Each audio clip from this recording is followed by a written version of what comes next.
हाँ जी, तो आज हम जो टॉपिक पढ़ने वाले हैं, वो टॉपिक मैं आपको बाद में लिखूँगा यहाँ पर, ठीक है? बाद में बताऊँगा। उससे पहले अपन इसका इंट्रोडक्शन देखते हैं, ठीक है? समझते हैं कि क्या है, क्या सिस्टम है, ठीक है? तो देखो, मान लीजिए कि आपने एक आदमी को देखा, वो आदमी लंबा है, ठीक है? तो अब आप मुझे बताओ कि आपको क्या लगेगा कि उस आदमी के अंदर कौन-सा गुण है? लंबाई का गुण है या बौनेपन का गुण है, ठीक है? तो आप बोलोगे कि उसमें ऑब्वियसली दिख रहा है वो हमें, ठीक है? तो लंबाई का गुण है, ठीक है? बट ये आधी-अधूरी बात है, ठीक है? इसको पूरा कैसे करेंगे? पूरा ऐसे करेंगे कि उसमें केवल लंबाई का गुण नहीं है, ठीक है? मतलब समझ में आ रही बात? कि उसके उसके पास लंबाई का गुण तो है ही सही, है ही है, वो तो दिख ही रहा है, ठीक है? बट उसके अलावा भी उसके अंदर दूसरा गुण है। अब दूसरा गुण का मतलब ये नहीं है कि आँखों का गुण है, कि बालों का नहीं, लंबाई की ही बात कर रहे हैं, ठीक है ना? केवल लंबाई का गुण उसमें नहीं है, ठीक है? हाँ, तो अगर केवल लंबाई का गुण नहीं है तो और कौन-सा गुण है भई? ठीक है ना? तो देखिए, हर इंसान के पास एक चीज़ के लिए 2 गुण होते हैं, ठीक है? जैसे कि हाइट के बारे में बात करें, तो एक गुण आएगा मम्मी से, एक गुण आएगा पापा से, ठीक है ना? तो इस हिसाब से 2 गुण हो गए। इसी तरीके से आँखें मान लीजिए, आँखें, ठीक है ना? तो आँखों के कलर के लिए, है ना? तो एक गुण आएगा पापा से, एक गुण आएगा मम्मी से। अब उन दोनों में से, अब जैसे कि मान लीजिए कि हाइट की बात कर रहे हैं, आपने किसी इंसान को देखा था, लंबे इंसान को देखा था।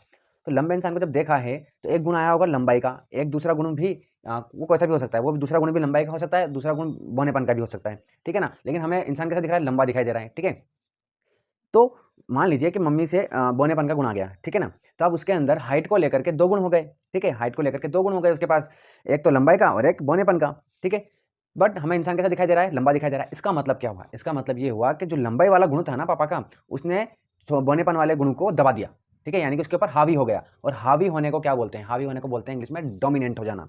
तो यहीं से मेंडल साहब ने जो पहला गुण दिया था, सॉरी पहला लॉ दिया था, वो है लॉ ऑफ डोमिनेंस, ठीक है? चलिए।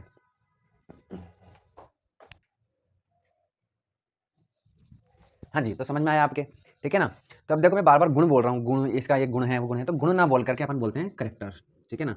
मैंने बोल दिया गुण, ठीक है ना? अब देखो, जैसे कि मैंने बोला हाइट का गुण आया, है ना? अब हाइट के 2 गुण हो गए, ठीक है? अब हाइट भी खुद एक गुण है, जब हम बोल देते हैं कि हाइट जो गुण है उसके 2 भाग हैं, ठीक है ना? एक लंबाई का और एक बौनेपन का। तो हम इनको समझ लेते हैं कि हम गुण ना बोलें, ठीक है? इसको बोलते हैं कैरेक्टर।